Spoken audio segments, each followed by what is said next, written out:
Hi everyone, and welcome back to another video. So today's video is going to be something a little different and something I think is very important to discuss. I'm going to give you guys 5 reasons why the gaming world is missing Dark and Darker. I'm going to start with the one I feel is the most important and has a trickle-down effect on every other aspect of this game. And that being number 1, the devs. I'm certain most other content creators and streamers would agree with me in saying that the devs have been unique in offering us Q&A sessions hosted by other gamers and content creators themselves, where Terrence puts himself out there and answers questions honestly, with as much information as he can give us. Something I don't think I've ever really been a part of, and I've been able to ask my own questions in the Discord and get responses to things that I'm curious about in the upcoming iterations of this game. Now, you might be sitting there saying to yourself, well, how can the devs be incredible when the game's not even released? Just for example, I want you to appreciate the fact that they're making promises about what they want to deliver and then delivering it. They're not beating around the bush or creating all this hype over things that they're not already committed to. For example, I started playing this game because I saw it on stream watching Lyric, and then I joined up for the December playtest. During that playtest, I was just fixated on this game. I played this game almost exclusively solo, and after this playtest I witnessed the Discord and Reddit pages fixated on the game being too difficult, not having solo options, and just being unplayable for most people as a solo player. I didn't agree with these things, and I seriously didn't think they need to be addressed. However, what did the devs do? They told us, look, we're going to give people a solo experience. We had no clue what that meant. Within 2 or 3 weeks, for the upcoming playtest, we had an entirely new dungeon. A solo experience, exactly what they promised. No and if or buts, solo players could now experience Dark and Darker alone against other solo players. It was a huge achievement, and it was something they'd never intended to do, but they listened to the community and made it happen. Something other games struggle to do consistently is deliver on promises. For example, one of the most overhyped games of all time being Anthem. What was that trailer? The promises being made around that game were just ridiculous. And not only that, they made you pay to get in early to see how terrible it was. Even in this short history of Dark and Darker and its existence, I already feel myself giving full confidence to these devs on delivering what gamers want. And you can read their mission statement, that's exactly what they intend on doing. And up until now, there's no reason to doubt that they'll ever stop doing that. So the first and most important reason why the gaming world is missing Dark and Darker is simply because of the devs. Now on to number 2. Something I already just touched on, and that is the difficulty. It is challenging. It is challenging like no other game I experienced, and gives you that feeling and sense of urgency and stress. It's unlike anything else out there that I've been playing. Maybe consistently as challenging as games like Dark Souls or Elden Ring. And even in Elden Ring, you can explore the world, you can find ways to improve your character, and get by that boss relatively easily if you invest the time to upgrade your character. In Dark and Darker, you're forced down a narrow hallway into hordes of players or PvE or monsters, and even though it feels as if you're in a similar area or a similar part of the map, that difficulty is so crucial, as it makes every situation stressful. It makes your options and your decisions so important.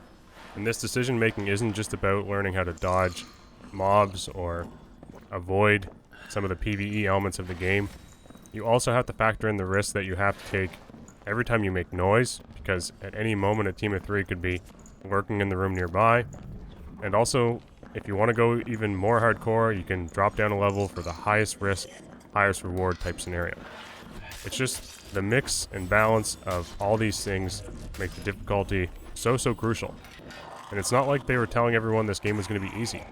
I think in fact they've actually said recently that they want to make the game more challenging. Meaning a new dungeon, harder bosses on the 3rd and final floor.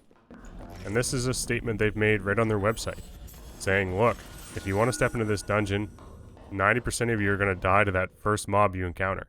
My first experience with Dark and Darker was using the Barbarian, where I was one of those numbers. I didn't escape until like my 10th or 12th run. But I stuck with it, because each time you do, you become more and more confident, you learn more about the game, and it's so rewarding and satisfying. Something the less challenging game wouldn't be able to offer. And this directly ties into the third incredible reason why we're missing Dark and Darker, and that is the progression. Progression is a huge part of RPG games, and everyone knows, like games like Skyrim, Elden Ring, all these things give you options in terms of skills and weapons and how to improve your character. Dark and Darker does a similar thing, but you have to experience this difficulty and some of these setbacks in order to progress your character. And once you make that first escape and get your, 50 gold, or whatever you may escape with, you become so much stronger. Just simply upgrading a weapon, or accessing another perk, such as on the Rogue, where you can now step or move while you're hidden.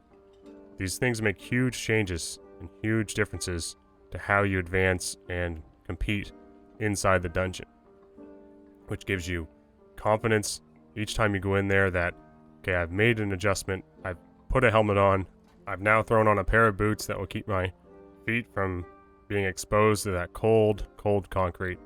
All these things improve your character a great amount, but also the challenge is still very much real, as other characters and players are doing the exact same thing, meaning the mix and match and the decision making around your gear and armor and perks and abilities are all essential to progressing and becoming stronger in this game. For example, I play the fighter class, a class most people confine to just 2 main skills, which currently, yeah, that's probably true. However, there's still a ton of other options with dual wielding, adrenaline rush. All these things give your character something different and something you can go and test and try, which makes the progression so much more than just slapping on a new piece of gear and saying you've done something incredible. And this is still, like I said, very early stages. There's so many more skills, there's so many more perks, there's so many more weapons that we know they want to introduce to this game. And it makes me so excited and so hopeful that we will get the chance to see this progression system fleshed out. One of my main questions in the Discord was about the character skills tree. I don't know what you call it exactly because it's still so undeveloped.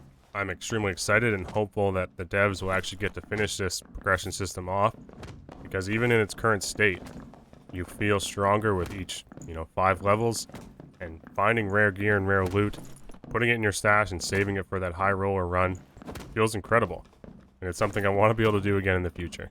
And speaking on high roller, normal, or solo dungeons, leads us into reason number 4. So reason number 4 is the queue system, or just the fact that you can queue into a game within minutes, or sometimes even seconds, where you don't even have time to hit the target dummy or chat with some of the guys in the tavern. You're just thrown in there, repeatedly. So these difficulty things and these progression elements that I've been discussing are great, but they're also supported by a game that allows you to quickly jump in and jump out. If you die repeatedly, if you're faced with that brick wall that is mobs, and that is what's holding you back from leaving this dungeon successfully, you can just go again. Try a different class. Try anything. You have options. Get that character to level 10. I've leveled characters to level 5 without ever escaping. It can be done. Nice. And the system allows you to quickly join a game. I think the lobbies, and even on the solo dungeon, are less than 10 minutes long. You just go at it. Give your best and learn and learn and learn. Even when you do start escaping and have inventory to manage, it's quite simple. Sell whatever you can to merchants or go to the trading post and then work towards upgrading your gear. Maybe find some decent gear in the shop, or head to the trading post if you want to spend some time bartering and exploring options or weapons that other people are trying to sell to you. These are all very possible things. And if, for me personally, being a solo player, if I wanted to maybe make my chances a little bit better or experience the game as a party, that's also a possibility. I just go to the gathering hall, say that I'm looking for a group, and within minutes, you find other players to support you on your journey of learning and experiencing Dark and Darker. It's truly incredible, and it takes literally seconds to find groups. So, the queue system and the fact that these games, and there's not many lobbies, there's other games that have like a whole bunch of different maps. I'm speaking of Tarkov, and you're queuing into games with whether it be a scav or whatever. It takes literally forever. Not to mention when you get out of a lobby or out of a game successfully, you're stuck managing your inventory, moving things around, looking for the right ammo. You do not have to worry about any of those things in Dark and Darker. The game even provides you with decent starter kits that set you on your way. And if your worst comes to worst, just run those. Maybe upgrade a sword or two or a bow, and you're set. It's so simple, and it's so perfect for the amount of time people want to invest into gaming. You know, you can have 3 or 4 runs within half an hour, which is something that's incredibly hard to pull off in other extraction type games. Another difficult thing to pull off in extraction type games is the setting. I think Hunt Showdown does very well. However, the fantasy setting is just simply incredible. So enticing from other extraction type games, and it's a setting that we all know so well, which is part of the reason why it's just so damn good. The fantasy world and the fantasy genre, with RPG elements and incredible difficulty, all combines together so well. As someone who grew up with games like Ocarina of Time and Majora's Mask, leading into Skyrim and Oblivion and all these fantasy worlds that I was so hooked on playing, this setting is just so perfect for me, and I imagine many other people are feeling the same thing. How many times did you watch a movie like Lord of the Rings and think, man, Gandalf is just so cool? Imagine, for example, in Lord of the Rings, there's a scene where Gandalf actually buffs one of Aragorn or Boromir's weapons with a flame-imbued blade. Now, you can do that in Dark and Darker. You can literally buff your teammates with flaming swords. You swing swords, you cast spells, you heal players as the cleric. All these fantasy tropes like the rogue and ranger come together so well in a perfect setting that's challenging and unique. And it's incredible to me that another game hasn't tried to develop something similar, or tried to make use of this setting in an extraction type way. Like when you think back to fantasy type games or RPG games, you look at like Dragon Age and having a rogue backstabbing and a class and characters that you could pick and select this little group of really strong individuals to try to beat bosses and monsters. You can do that with Dark and Darker, but do it in a setting where you're actually challenging other players. Anyway, however you want to create it or think about it, the fantasy world adds so much to this and so much to this game. It's just such an amazing choice that I can't believe it hasn't been made before. So once again, I have to thank all you guys, and I have to thank Dark and Darker for providing me with the opportunity to have this content and this channel, which was essentially created by mere chance. I shared a video which I thought was cool, and I just had to share something I had never done on YouTube before, and it ended up getting like 25,000 or 30,000 views because there's other people, millions of people out there that love this game too. And I couldn't believe it. I said, geez, like, should I be sharing my experiences with other people in this community and try to make this game something I actually put effort into?